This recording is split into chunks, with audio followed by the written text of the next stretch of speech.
Wa anta kaif? Alhamdulillah. As-sawt Suara wadih? jelas gak? Insyaallah jelas, jelas, jelas insyaallah. Baik. Ini kita udah kedatangan narasumber kita. Oke. Pada malam hari ini kita akan membahas 2 poin, Ustaz. Ya, insyaallah pada malam hari ini kita akan membahas 2 poin berkaitan tentang tema kali ini. Poin yang pertama adalah bagaimana kiat-kiat dalam menghafal mutun ilmiah. Yang pertama adalah bagaimana kiat-kiat dalam menghafal mutun ilmiah. Kemudian poin yang kedua adalah matan apa saja yang perlu kita hafalkan, terkhususnya bagi kita seorang penuntut ilmu. Baik. Mungkin Ustaz, sebelum kita masuk ke 2 poin ini, mungkin antum bisa jelaskan kepada teman-teman sekalian apa itu matan, ya. Apa itu matan? Karena mungkin sebagian teman-teman kita ada yang belum mengetahui apa itu matan. Sehingga mereka bisa mendapatkan gambaran dari 2 poin ini tadi. Nanti insyaallah. Baik, tafadhol Ustaz. Naam, bismillah. Alhamdulillah wassalatu wassalamu ala ashrafil anbiya'i wal mursalin. Amma ba'd. Alhamdulillah, kita panjatkan puja dan puji syukur kita kehadirat Allah Subhanahu wa taala yang telah memberikan kepada kita kenikmatan, kesehatan, hidayah serta taufiknya sehingga kita bisa berkumpul di live yang insyaallah diberkahi oleh Allah Subhanahu wa taala. Amin. Nah, Amin. di antara kenikmatan yang hendaknya kita selalu ingat, selalu kita syukuri, yaitu nikmat menjadi penuntut ilmu, nikmat cinta kepada ilmu, dan nikmat ketika Allah Subhanahu wa taala memilih kita untuk faham terhadap perkara agama. Ini adalah nikmat yang sangat agung sekali. Nabi kita Nabi Muhammad sallallahu alaihi wasallam bersabda, "May yuridillahu bihi khairan yufaqihu fid din." Barang siapa yang Allah kehendaki seseorang berada di atas kebaikan, maka Allah akan fahamkan dia perkara agama. Ini adalah nikmat yang sangat agung sekali. Bahkan kata Al-Imam Al-Ilbiri dalam qasidahnya, beliau mengatakan, "La in rafa'al ghaniyyu liwa'a malin, la anta liwa'a ilmika qad rafa'ta." Kalau seandainya orang-orang kaya bangga dengan harta mereka, maka hendaknya kamu bangga dengan ilmu, kamu bahagia dengan ilmu. Wa in jalasal ghaniyyu 'alal hashaya, la anta 'alal kawakibi qad jalasta. Kalau seandainya orang kaya mereka bangga duduk di atas dipan-dipan yang mewah, maka hendaknya kamu bangga dengan ilmu. Subhanallah, di sini kita dapat faidah ya, bahwasanya tidak ada yang paling berharga kecuali ilmu. Bahkan Allah Subhanahu wa taala dari atas langit ketujuh, Allah Subhanahu wa taala menyuruh nabinya untuk menambah ilmu, tidak menambah harta, tidak pula kedudukan, dan tidak pun yang lainnya. Akan tetapi Allah Subhanahu wa taala memerintahkan nabinya untuk selalu menambah ilmu. Sebagaimana dalam firman-Nya, "Wa qur rabbi zidni ilma." Katakanlah wahai Nabi Muhammad, tambahkanlah kepadaku ilmu. Subhanallah. Dan juga barang siapa yang Allah kehendaki kebaikan, maka dia akan difahamkan dengan ilmu. Al-Imam Asy-Syafi'i rahimahullah ta'ala, beliau pernah mengatakan kepada para pemuda, ya, "Idza ra'aita syababal hayy qad nasha'u la yahmiluna qilal al-hibri wal waraq." Apabila kamu melihat para pemuda, akan tetapi mereka jauh dari pena dan kertas. "Wala tarahum ladal asyakhi fi hilakin ya'una min salihil akhbari mattasaqa." Akan tetapi mereka disibukkan dengan kabar ini, kabar itu, baju brand ini dan itu, dan sepatu atau yang lainnya. Maka kata Imam Syafi'i apa? "Wala tarahum ladal asyakhi fi hilakin ya'una min salihil akhbari mattasaqa fada'hum." Maka tinggalkanlah para pemuda yang seperti itu. "Fada'hum anka wa'lam annahum hamajun." qad baddalu bi'uluwil himmatil hamaqa.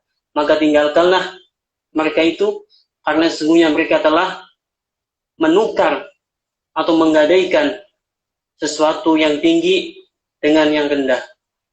Itu permisalan, kata Imam Syafi'i, permisalan orang-orang yang jauh dengan ilmu. Subhanallah.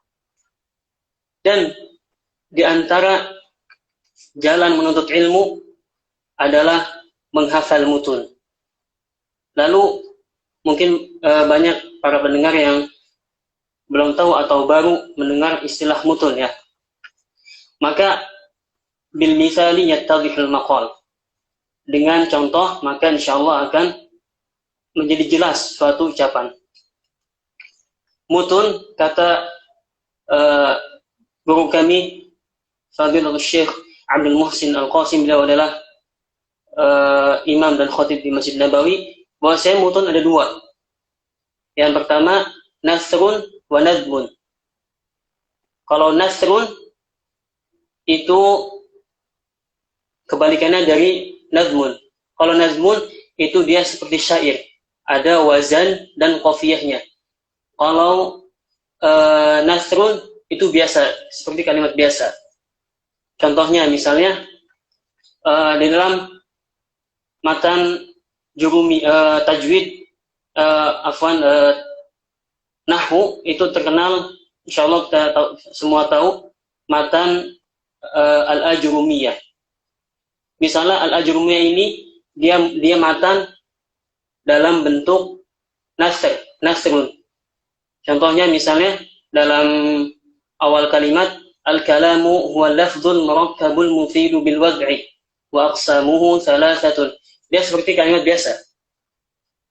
Sedangkan nadhmun itu terdapat wazan-wazan yang harus kita pakai ketika membacanya. Misalnya dalam Alfiyah Ibnu Malik beliau mengatakan kalamuna lafdzun mufidun kastaqim wasmun wa fi'lun thumma harfunil kalim. Itu misalnya. Jadi ada wazan-wazan tertentu. Itulah mutun secara ringkas. Jadi ada dua, yang pertama nasrun dan nadmun. Yang kalau nasrun misalnya seperti dalam kitab Jurumiyah nahwu, al-kalamu huwa lafdzul murakkabul mufidu bil wad'i. Adapun nadmun misalnya kitab Alfiyah karangan Ibnu Malik, beliau mengatakan kalamuna lafdzun mufidun kastaqim wasmun wa fi'lun summa harfunil kalim. Jadi ada wazan-wazan tertentu. Itu perbedaannya. Dan kita bisa menghafal dua-duanya. Akan tapi nanti insyaallah kita akan jelaskan bagaimana ada kiat-kiat untuk menghafalnya insyaallah. Baik, mungkin kita langsung masuk ke poin yang pertama Ustaz ya. Yaitu bagaimana kiat-kiat dalam menghafal matan-matan ilmiah. Baik, tafadhal Ustaz. Ada sedikit tambahan, yaitu perkataannya Syekh Muhammad Al-Qasim. Beliau memberikan suatu ungkapan bahwasanya orang-orang yang menghafal mutun insyaallah dia akan memahami ilmu-ilmu agama dengan baik. Beliau mengatakan Syekh Muhammad Al-Qasim, man hafizal usul ghanimal usul. Barang siapa yang menghafal usul-usul atau matan-matan, maka dia akan sampai dengan tujuan. Wa man dhayya'al usul haramal usul. Barang siapa yang tidak perhatian dengan ilmu-ilmu usul, ilmu-ilmu matan, ilmu-ilmu awal, maka dia akan diharamkan dari sampai ke tujuan. Kemudian juga dikatakan oleh para ulama, man hafizal mutun hazal funun. Barang siapa yang menghafal matan, maka dia akan menguasai ilmu-ilmu. Dan para ulama ketika membuat mutun ini, mereka bertujuan untuk memudahkan agar para penuntut ilmu untuk menghafalnya, agar ketika ceramah ataupun dimanapun itu bisa langsung disampaikan. Jadi begitu. Nah, adapun yang pertama di antara kiat-kiat yang paling terpenting yaitu al-ikhlas. mengikhlaskan niat kita. Sebelumnya kiat-kiat ini anak ambil dari nasihat dari salah seorang dosen di kota Madinah, yaitu Syekh Dr. Amir Bahjat. Beliau pernah menasihatkan tentang kiat-kiat menghafal mutun. Dan insyaallah anak sampaikan di sini insyaallah. Yang pertama adalah al-ikhlas wal iltija ilaihi doa. Yang pertama adalah ikhlas dan terus-menerus berdoa kepada Allah Subhanahu wa taala. Menghafal mutun adalah ilmu, dan ilmu itu adalah bagian dari ibadah, dan ibadah itu tidak akan diterima kecuali dengan ikhlas kepada Allah Subhanahu wa taala. Allah Subhanahu wa taala berfirman, "Wa ma umiru illa liya'budullaha mukhlishina lahu-d-din." Tidaklah kami perintahkan untuk beribadah kepada Allah dengan ikhlas. Ya, jadi yang pertama kita niatkan adalah ikhlas. Kemudian dikatakan oleh Ibnul Qassab, beliau adalah salah seorang penyair, "Walzamtu labal ilmi bil ikhlasi likai tara manazil al-khalas." Hendaknya para penuntut ilmu senantiasa untuk ikhlas, untuk agar nanti sampai kepada tujuannya. Wa mahyidil qasda bihi lillahi la lil mira'ati aw ittabahi. Dan hendaknya dia mengikhlaskan semua tujuannya untuk Allah Subhanahu wa taala, tidak untuk riya dan tidak juga untuk pamer, ya. Kemudian fa inna may yaqsudu ghairallahi fi kulli syai'in kana fi talahi. Karena segala sesuatu yang diniatkan untuk selain Allah, maka semua itu hanya sia-sia. Allah faqsidannahu azza wa jal wahdhar min riya'i fi kulli amal. Allah hendaknya hanya Allah tujuannya. Wahdhar min riya'i fi kulli amal. Dan hendaknya jauhi riya dari setiap amalan. Kemudian yang terakhir, falaysa yarda rabbuna ibadah asyrakta fihi ma'ahu ibadah. Sungguhnya Allah SWT tidak akan ridha ketika hambanya beribadah akan tetapi dia diniatkan untuk yang lain. Kemudian poin yang pertama al-ikhlas dan memperbanyak berdoa kepada Allah SWT. Ya, di antara doanya yang sebagaimana kita sebutkan, waqur rabbi zidni ilma, ya Allah tambahkanlah kepadaku ilmu, atau Allahumma inni as'aluka ilman nafi'a wa rizqan thayyiba wa 'amalan mutaqabbala. Ya Allah tambahkanlah kepadaku ilmu yang bermanfaat, atau dengan bahasa antum sendiri insyaallah dibolehkan. Kemudian juga kalau misalnya antum punya air Zam-Zam, itu kami ketika di Madinah sering dinasihatkan oleh kakak kelas ketika mau minum Zam-Zam itu sempatkan berdoa untuk menambah ilmu, dan itu sangat manjur ya insyaallah. Kemudian poin yang kedua yang dikatakan oleh Syekh Dr. Amir Bahjat, beliau mengatakan poin yang kedua, luzumut ta'at wajtinabul khati'at wat taqwa li rabbil bariyat. Hendaknya taat kepada Allah Subhanahu wa taala dan menjauhi segala larangannya dan bertakwa kepada Allah Subhanahu wa taala. Allah Subhanahu wa taala berfirman, "Wattaqullaha wa yu'allimukumullah."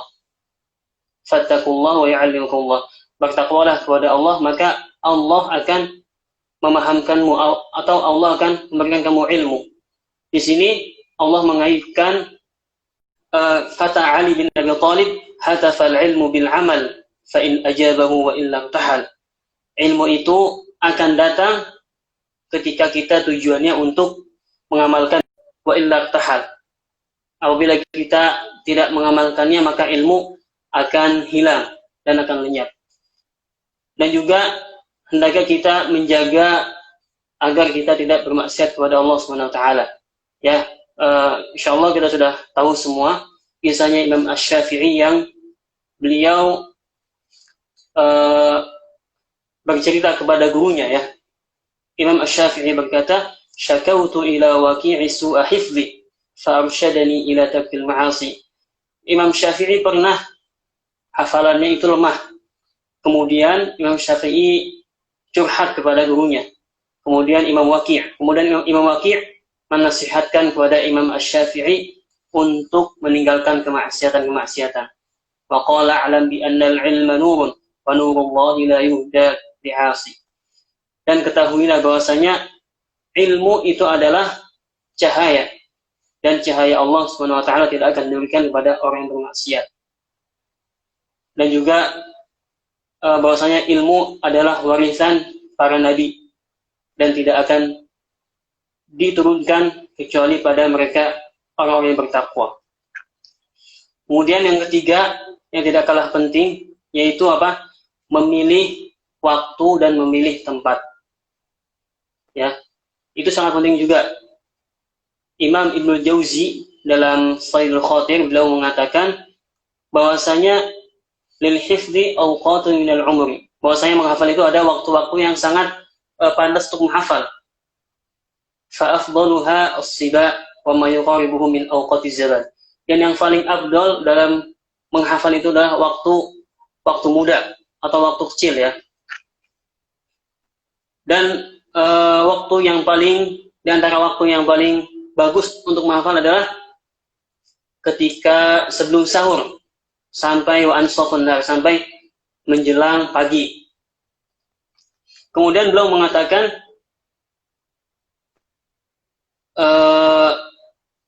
di antara hal-hal yang menyulitkan untuk menghafal adalah misalnya kita menghafal di keramaian misalnya. Itu juga menyulitkan kita untuk menghafal. Beliau mengatakan wala yuhmadul hifdhu bi hadhi khadrah wa ala syati nahrin li anna dzalika yulhi.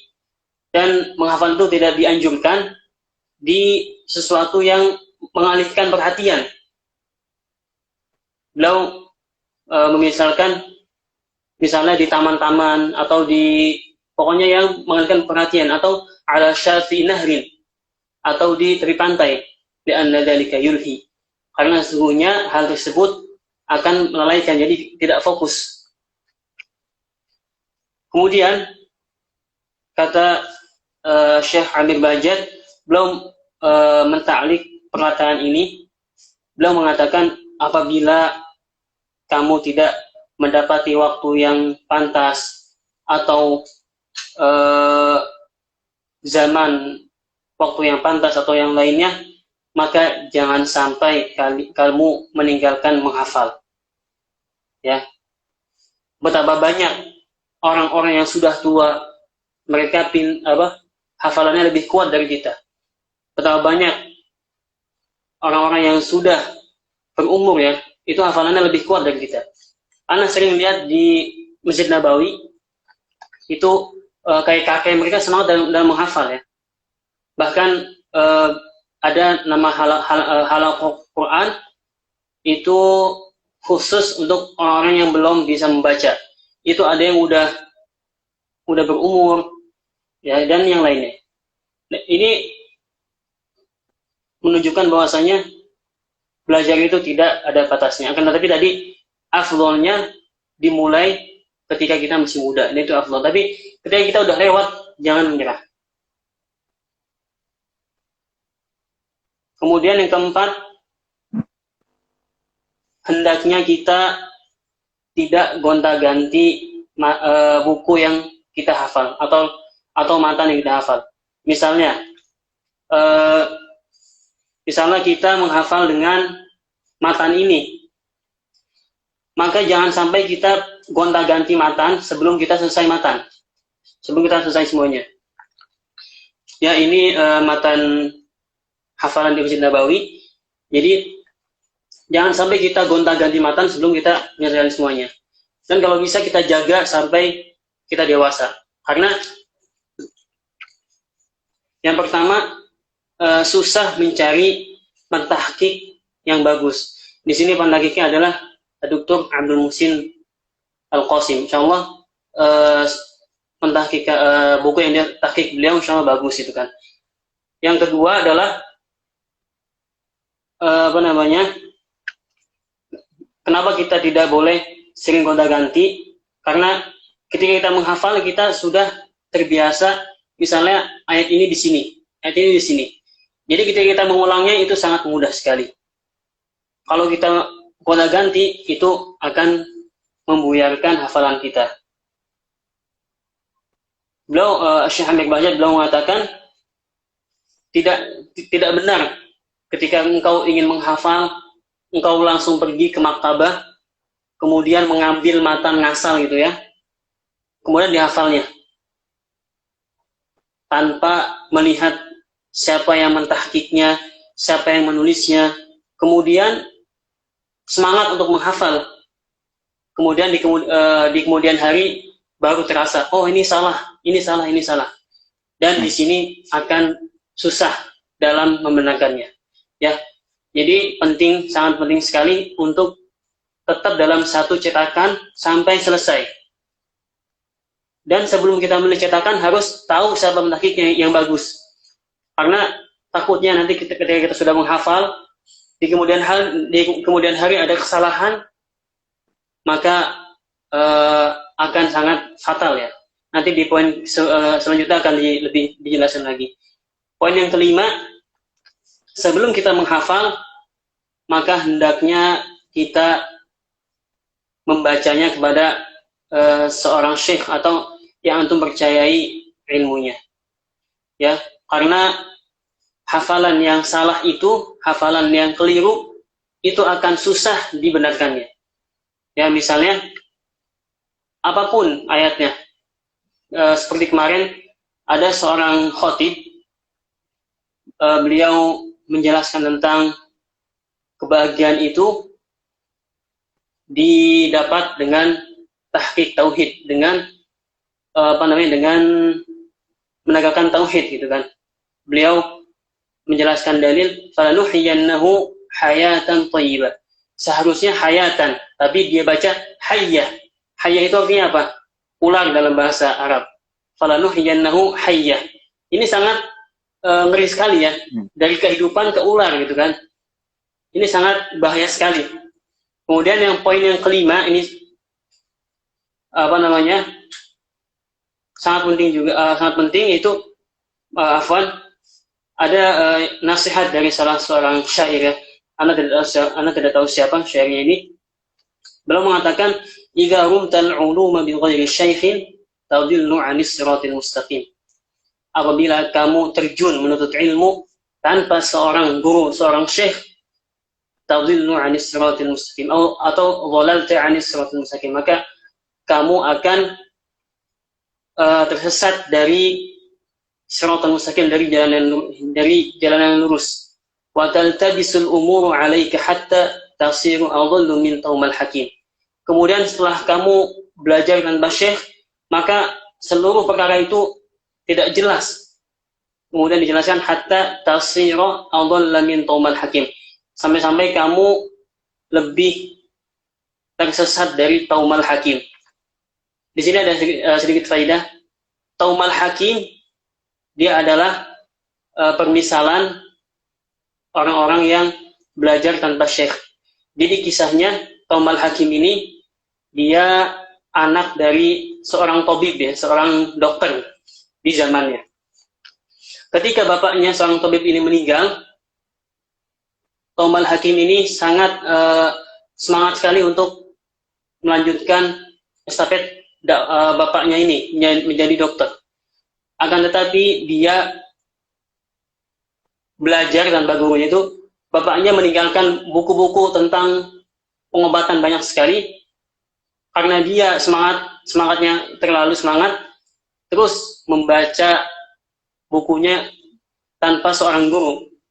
Kemudian dia sampai ke dalam hadis Nabi SAW, innal habbatas sauda shifa'un min kulli da'.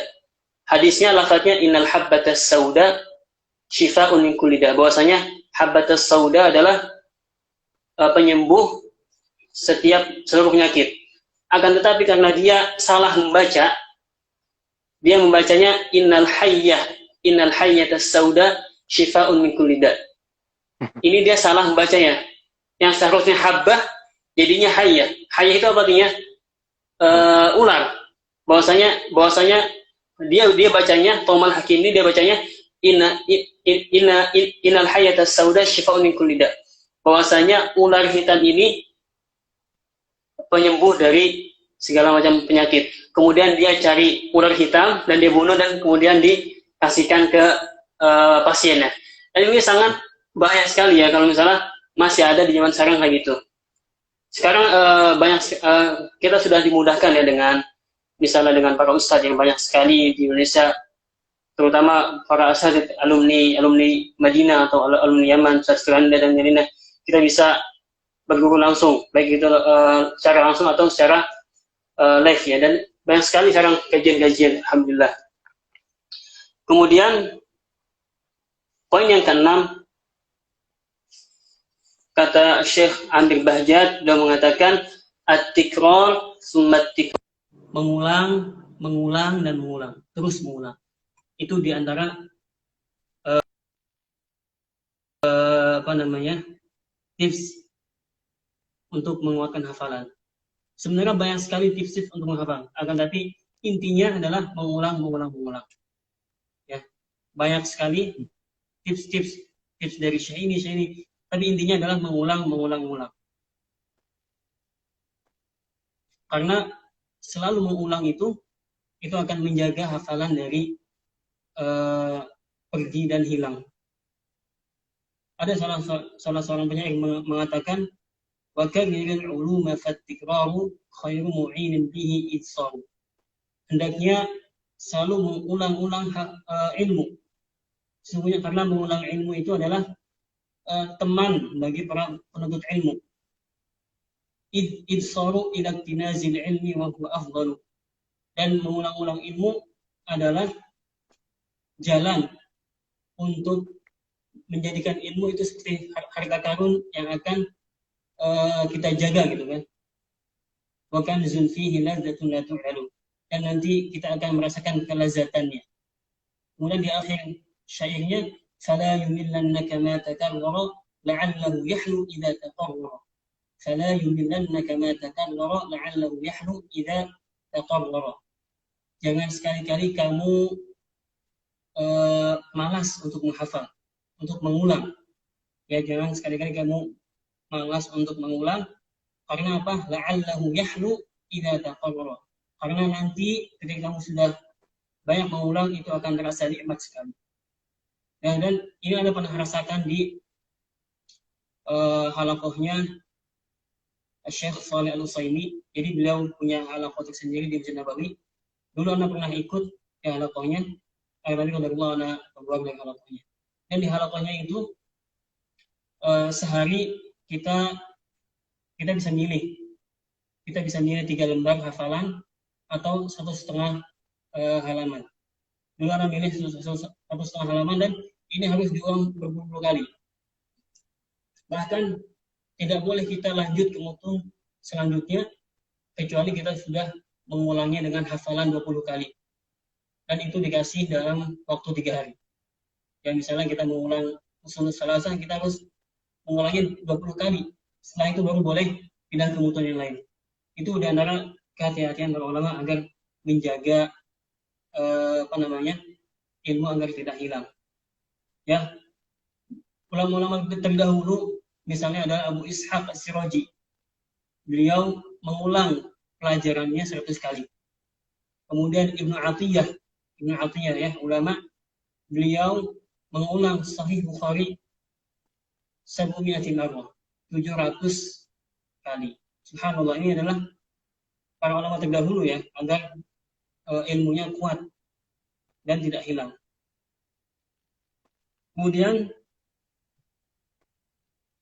poin yang ketujuh, ketika kita menghafal, maka hendaknya kita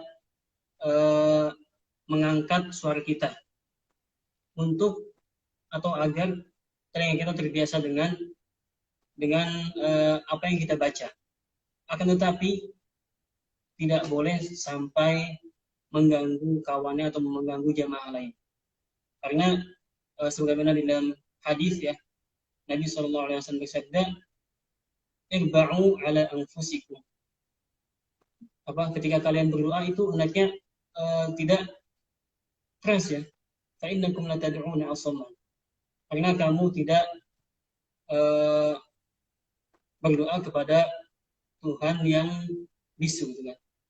Nah, di sini berdoa aja kita tidak boleh mengeraskan suara, apalagi menghafal. Maka kata Syamir Bahjat, tidak boleh mengangkat suaranya apabila mengganggu kawan di sebelahnya. Ini ada tulisan katanya kurang jelas suaranya.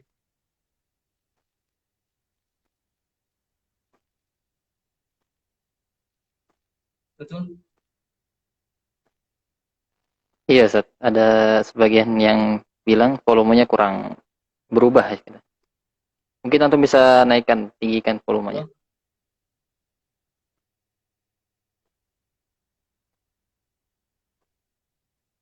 Jelas kan? Jelas kan? Kalau di Anda insya Allah jelas.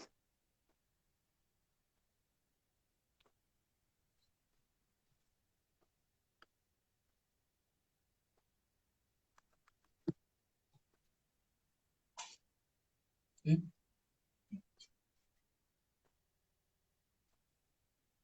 Nah, sudah jelas, Ustaz. Sudah jelas? Hmm. Bismillah. Ya, Anda lanjutkan. Sudah jelas ya?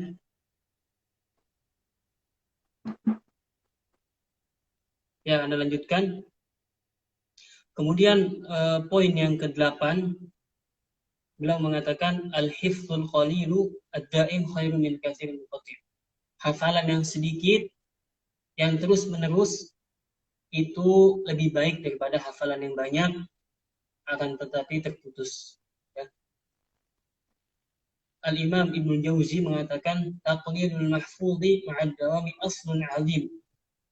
Menjadi sedikit hafalan atau menyedikitkan porsi hafalan dengan terus-menerus itu adalah asal yang sangat bagus sekali ya. Jadi tidak banyak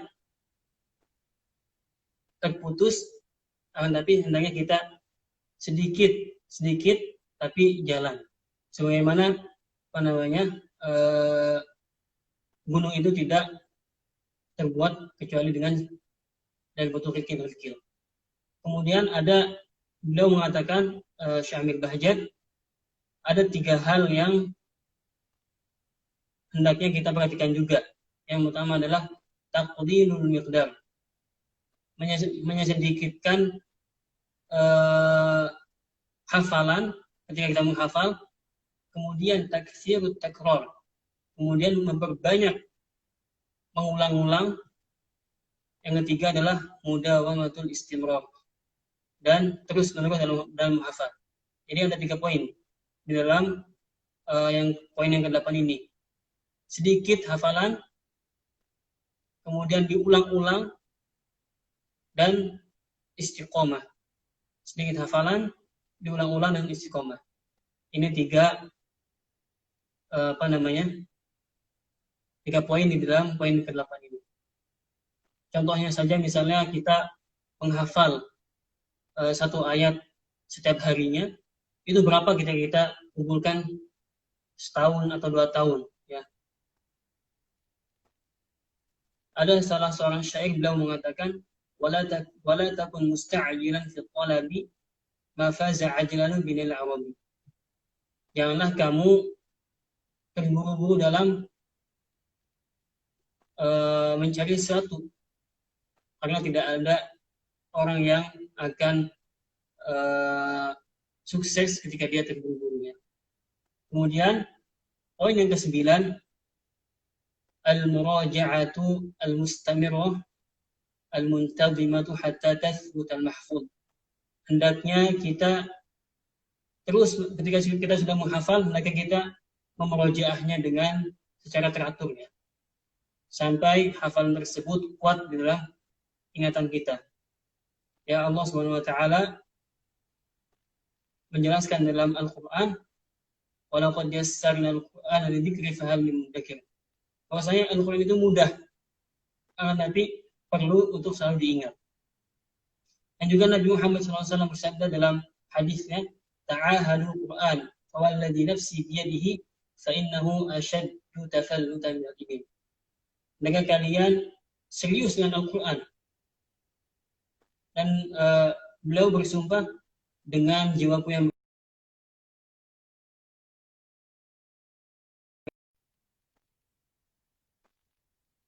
onta yang kabur ya. Kemudian Syekh Amir Bajad beliau mengatakan al-hifdzu ra'sul mal. Menghafal itu seperti modal ya, modal utama.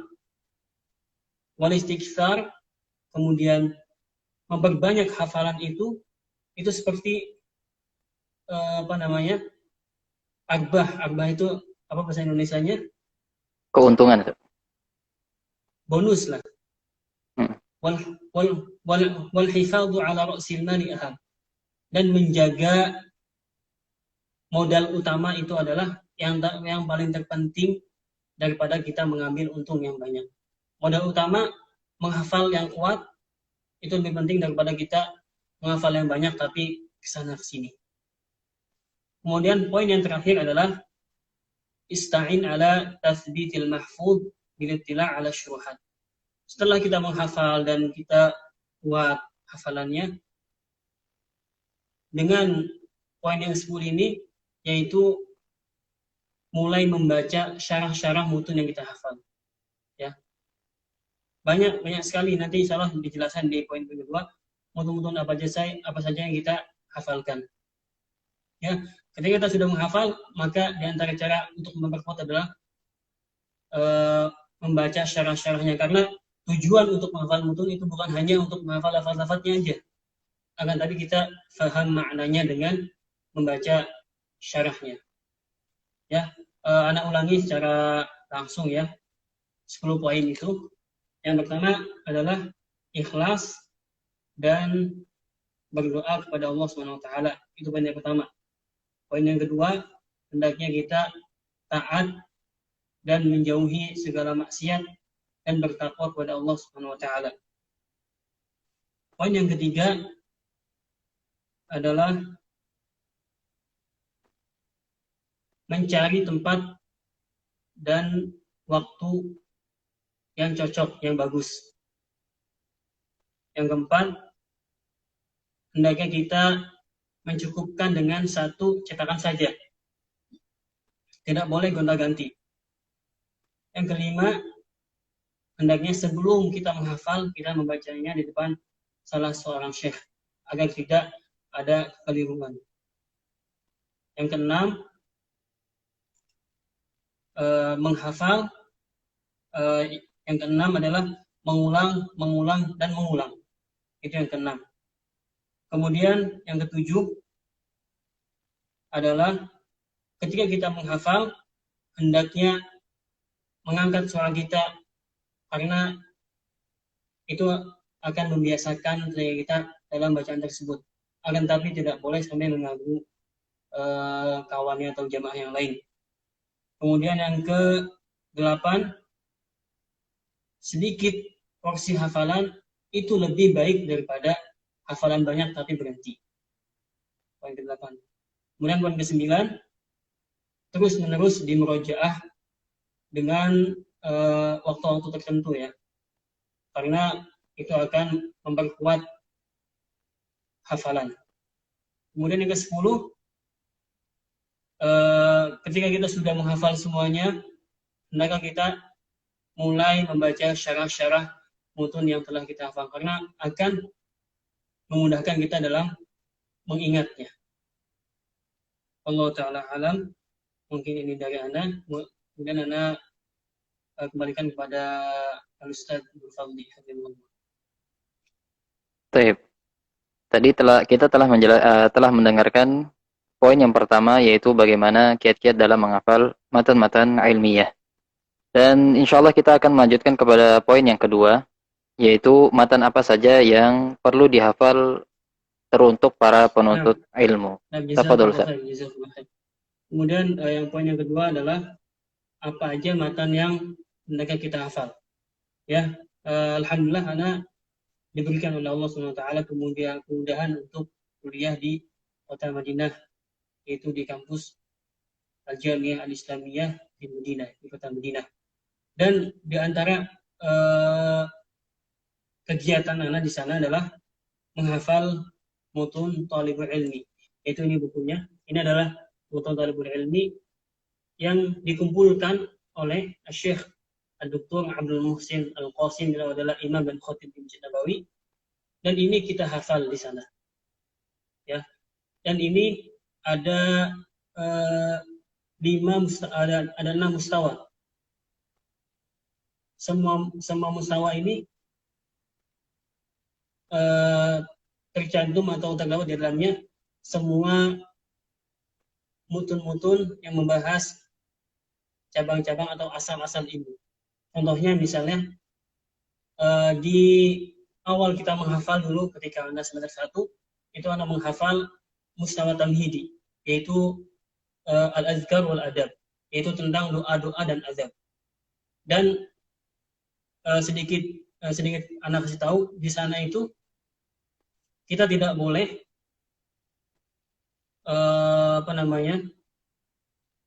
lulus ujian kecuali sudah 4 kali ujian. Jadi harus 4 kali ujian dulu. 3 kali di pengampu halakoh kita. Itu kalau kita sudah lulus, baru boleh ke mustawa selanjutnya. Ke mudir am, ke ketuanya, ketua mutun di masjid tersebut. Ya, jadi harus 3 kali dulu ujian. Misalnya usul salasah, kita ujian dulu 3 kali, kemudian baru ujian yang keempat kalinya di ketuanya. Dan itu sangat besar sekali. Dan alhamdulillah di sana itu ketika kita menghafal dan kita lulus, itu kita dikasih uang, ya, alhamdulillah. Jadi menghafal dikasih uang gitu. Ini kenikmatan banget, di mana coba menghafal dikasih uang. Ya.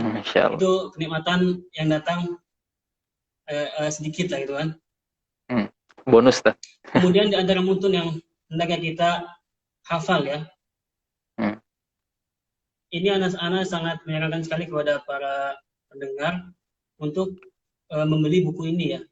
Silakan cari aja di online shop atau di mana. Ini sangat penting sekali bukunya.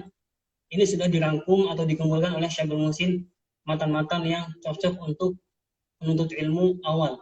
Misalnya di mustawa pertama itu kita disuruh menghafal, di mustawa tamhid itu persiapan, ya. Mustawa tamhid itu belum masuk mustawa 1.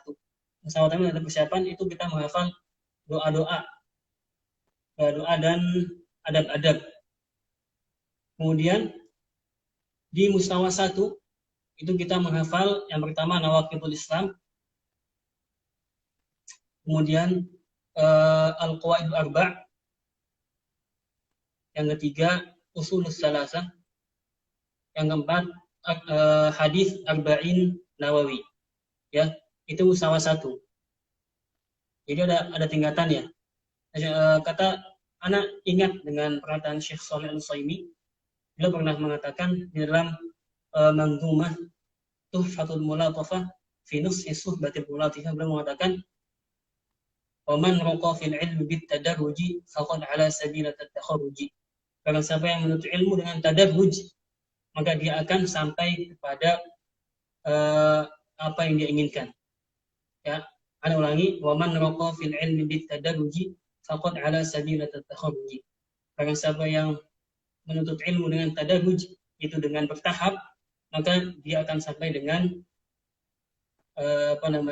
dengan ilmu yang diinginkan. Ya, ana ulang, mustawa 1 itu nawaqidul Islam. Yang kedua qawaidul arba', yang ketiga al-usulus salasah wa adillatuha.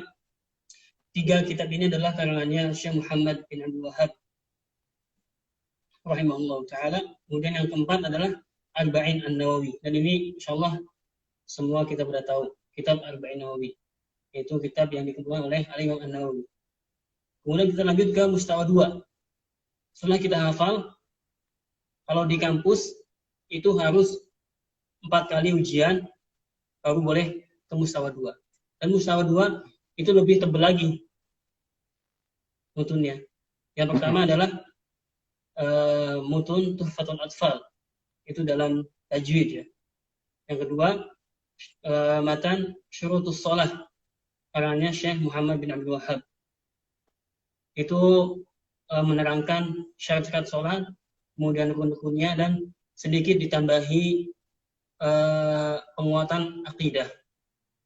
Kemudian yang ketiga di dalam mustawa 2 ini adalah Kitab Tauhid karangannya Syekh Muhammad bin Abdul Wahhab.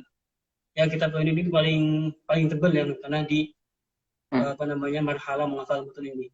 Sangat tebal sekali. Dulu Ana sempat gagal ujian Kitab Tauhid itu kurang lebih 2 kali. Ketika Ana datang ditolak karena salah gitu kan. Jadi mudirnya ini, ketuanya ini ngetesnya judulnya, misalnya judulnya dari awal sampai ini berapa.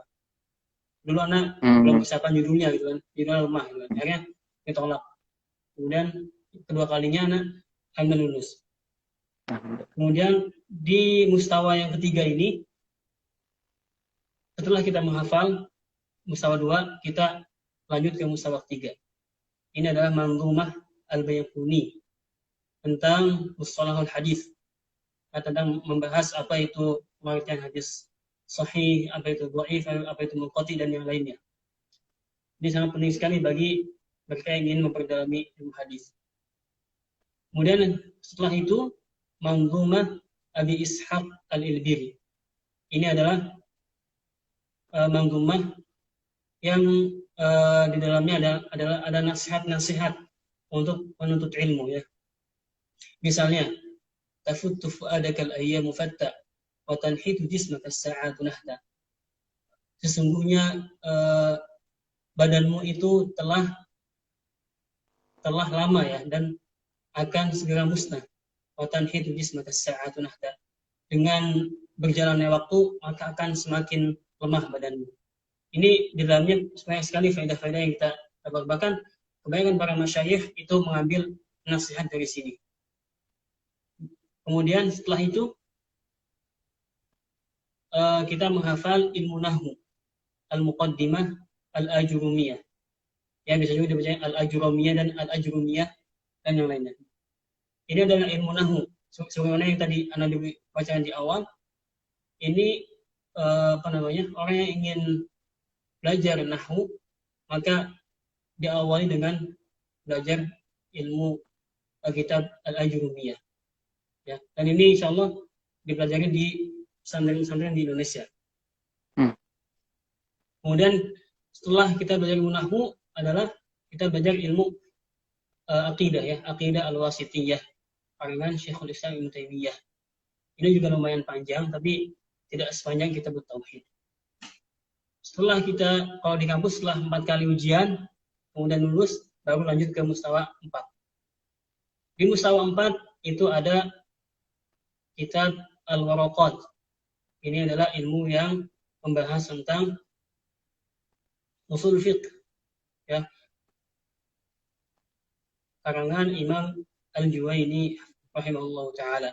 Ini adalah langkah awal bagi mereka yang ingin mempelajari ilmu usul fiqh.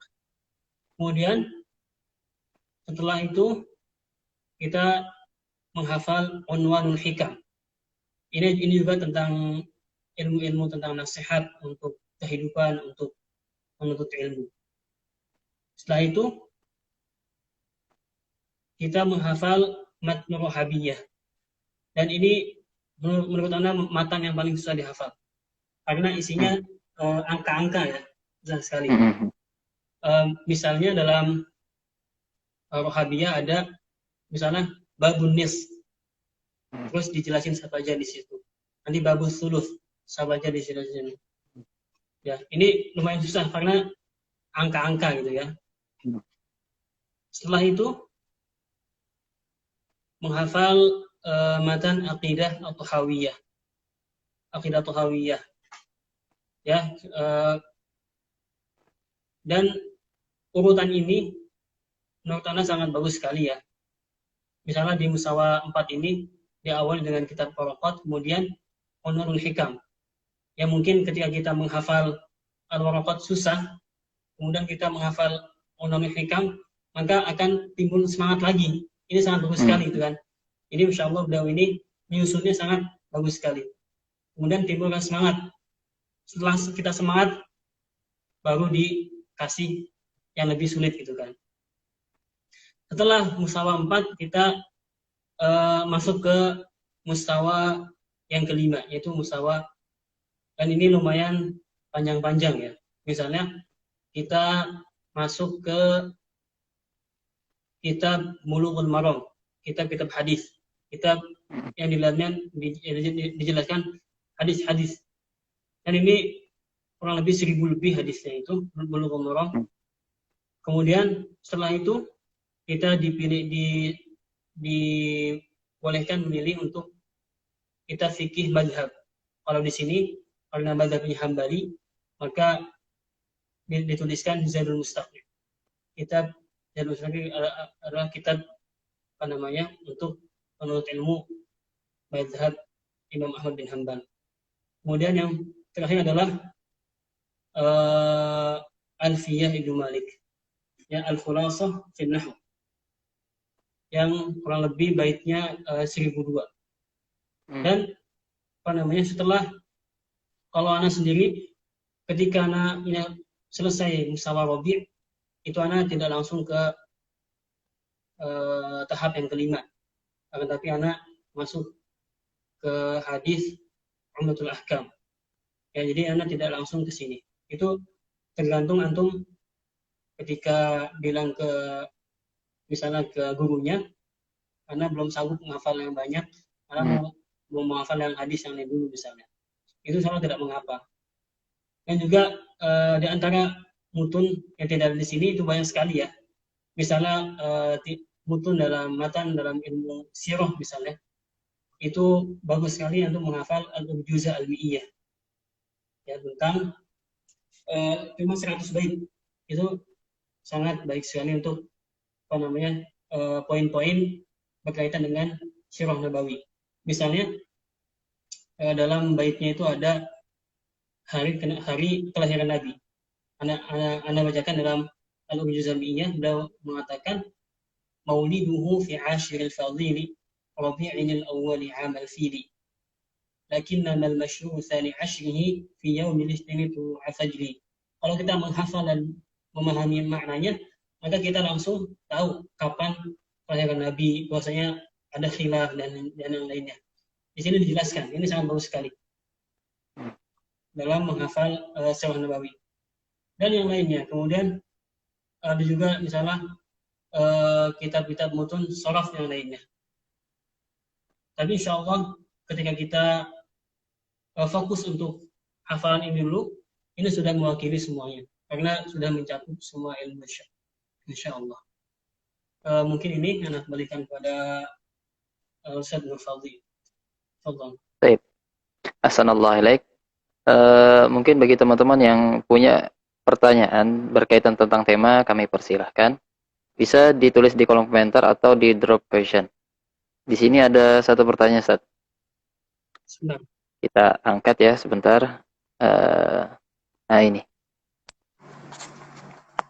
Afwan, naman Syekh yang menjelaskan kiat-kiat menghafal mutunnya. Karena kurang jelas mendengar ya. Tadi mungkin yang antum ambil dari kiat-kiat dalam menghafal mutun, mungkin antum bisa antum bisa kasih tahu lagi siapa nama syekhnya.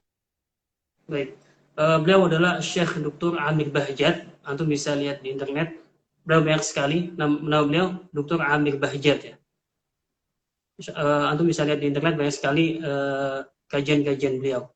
Tapi tentu dengan bahasa Arab ya. Ini anak merangkum dari kajian beliau dan anak sampaikan di sini. Jadi nama beliau adalah Syekh Amir Bahjat, hafidhahullahu taala. Kemudian ada juga salah satu pertanyaan melalui DM, itu bagaimana tips membagi waktu antara menghafal Al-Quran dan menghafal mutun ilmiah. Tafadhol Ustaz. Baik, Ana ada lupa bahwasanya sebelum kita menghafal semua mutun-mutun itu, hendaknya kita yang paling awal dalam menghafal Quran ya. Itu sangat penting sekali. Karena tahapan yang paling utama adalah menghafal Quran dulu. Ya. Karena semua ilmu itu insya Allah ada dalam Al-Quran gitu kan. Makanya Anda bilang tahapan pertama menghafal Quran dulu. Ya, kalau antum bisa menghafal 30 juz itu alhamdulillah. Kalau antum tidak bisa, ya minimal 10 juz atau berapa. Itu sudah sangat cukup. Ya. Kemudian setelah itu baru antum menghafal mutun-mutun yang lainnya. Allah taala alam. Tapi fokuskan terlebih dahulu antum menghafal Al-Quran. Setelah itu baru antum menghafal mutun. Akan tetapi kalau misalnya antum bisa misalnya menghafal Al-Quran terus disisipi menghafal hadis satu hari satu, insya Allah bisa gitu kan. Tidak berat gitu kan, insya Allah.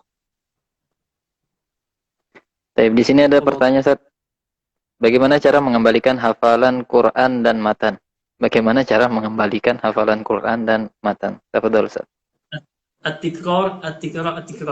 Menghafal, mengulang. Udah itu aja. Banyak sekali ya tips-tips dari orang ini itu. Tapi intinya apa? Menghafal, mengulang-ulang. Ya. Coba antum cari waktu yang tepat, misalnya sebelum subuh. Ya misalnya 1 jam sebelum subuh udah bangun misalnya. Baca-baca aja atau mulai untuk menghafal.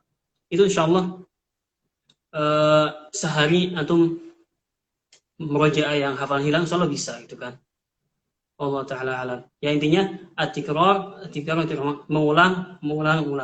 La yumillannaka ma takarrara la'allahu yahlu idza takarrara.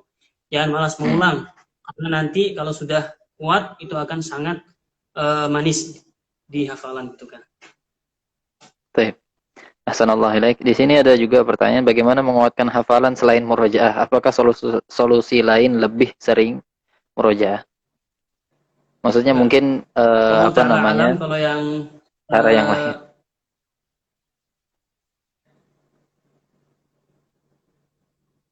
Gimana? Baik. Mungkin ya dengan murojaah ya, Ustaz ya, kalau untuk menguatkan hafalan gitu. Tapi mungkin atau bisa juga tapi mungkin bisa juga kalau misalnya ilmu-ilmu yang tidak perlu dihafal atau misalnya dipahami itu cukup dipahami. Misalnya kayak usul fiqh. Misalnya Anda nih belajar di Qaulun Nadir, kitab usul fiqh itu kalau Anda hafal susah. Anda pahamin misalnya Ibnu kaidahnya apa gini itu dipahami insyaallah tidak. Tapi kalau misalnya mutun dan yang lainnya itu wajib dihafal dan terus dimurojaah. Kalau tidak ya bakal lupa gitu kan. Kemudian ini Set, bagaimana cara para tulab di Madinah dalam membagi waktu antara menghafal mutun dan Al-Quran? Ya, Anda punya kawan dia dari kalau salah dari Amerika, itu dia memang sudah telat ya. Bahkan yang Anda tahu dia itu baru Islam baru tidak lama mu'alaf gitu kan, dan dia sangat ketinggalan banyak. Itu dia Allah taala alam dia itu menghafalnya kuat lumayan gitu kan. Kemudian dia di pagi hari itu dia mengambil 2 halaqah, halaqah Al-Quran dan halaqah mutun. Jadi yang pertama dia ke halaqah mutun, karena di halaqah mutun itu kita tidak dikasih target. Pokoknya kita setoran aja gitu kan. Itu dia setoran, kemudian setelah itu pindah ke halaqah Quran. Itu dia insya Allah bisa, asal mungkin sebelum subuh dia udah persiapan semuanya gitu kan. Baru setelah subuh dia dihafalkan. Insya Allah bisa. Insya Allah kalau ada kita niat. Tapi kalau misalnya antum masih muda, misalnya masih SMP atau SMA, itu Anda nasihatkan untuk menghafal Al-Quran terlebih dahulu. Kemudian nanti menghafal mutun-mutun yang lainnya. Baik, ahsanallahu ilaik. Di sini mungkin ada pertanyaan, bagaimana jika ada lafaz yang kurang dipahami maknanya? Apakah boleh langsung dihafal atau harus memahami maknanya terlebih dahulu? Baik, tafadhol Ustaz. Ya, untuk pemahaman itu seperti yang Anda bilang tadi di poin ke-10, itu setelah kita menghafal ya.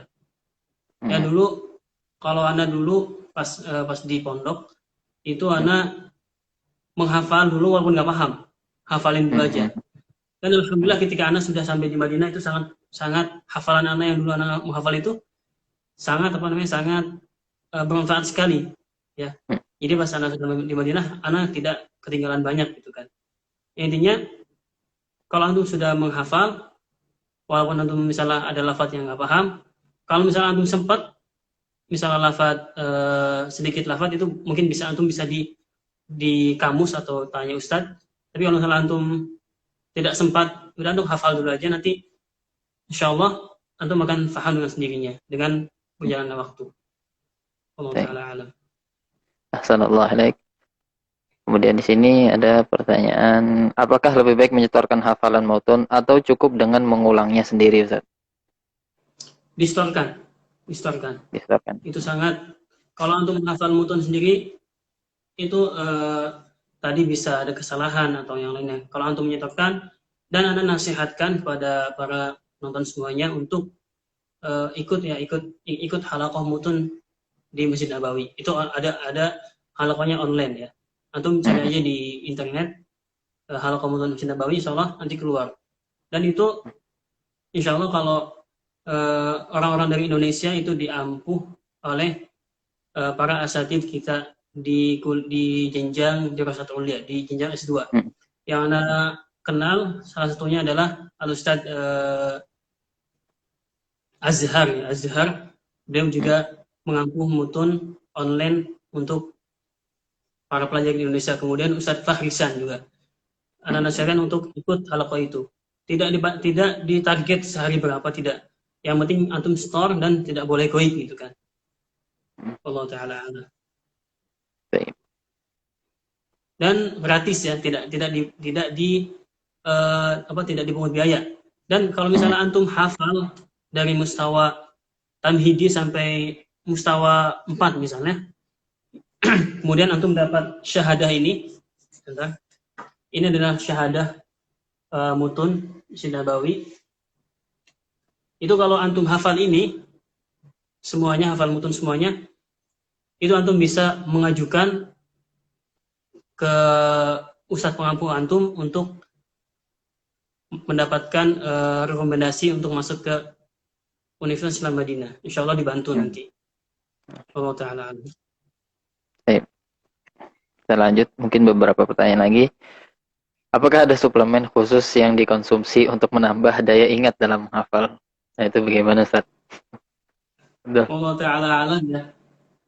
Mungkin kalau Ana sendiri itu Ana fokusnya dengan, kalau di Madinah itu fokus dengan minum zam-zam aja, Allah taala. Adapun yang lain seperti habatus sauda atau yang lainnya atau madu itu mungkin untuk menguatkan badan aja ya. Tapi untuk menghafal biar kuat, anak orang tahu, Allah taala alam. Baik. Kemudian di sini mau tanya, apakah menghafal mutun harus yang ditahqiq? Semua buku insya Allah ada pentahkiknya ya. Karena maktabah atau yang mengeluarkan buku tersebut tidak akan dicetak kecuali sudah ditahqiq dulu ya. Insya Allah. Baik. Mungkin pertanyaan terakhir, Ustaz. Ya, tafadhol. Halaqahnya tersedia untuk akhwat juga atau cuman ikhwan? Mungkin yang online tadi, Ustaz. Kalau untuk halaqah Al-Qur'an itu untuk ikhwan dan akhwat. Tapi untuk halaqah mutun anak kurang tahu, Allah taala. Nanti mungkin anak ke ustaz yang belum punya. Untuk halaqah Al-Qur'an untuk ikhwan dan akhwat. Tapi untuk halaqah mutun Allah taala anak kurang tahu. Baik. Jazakallahu khairan atas waktunya, Ustaz. Udah menyempatkan waktu. Ya kan, semoga bermanfaat bagi teman-teman sekalian. Semoga bisa menjadi motivasi bagi teman-teman sekalian untuk bisa menghafal matan-matan ilmiah, karena ini adalah salah satu pondasi kita untuk meneruskan kepada tahapan selanjutnya dalam menuntut ilmu. Barakallahu fikum. Kami ucapkan jazakumullahu khairan bagi teman-teman yang sudah menyimak dari awal sampai akhir. Kami akhiri dengan doa kafaratul majlis. Subhanakallahumma bihamdika asyhadu an la ilaha illa anta astaghfiruka wa atubu ilaik. Assalamualaikum warahmatullahi wabarakatuh. Waalaikumsalam warahmatullahi wabarakatuh.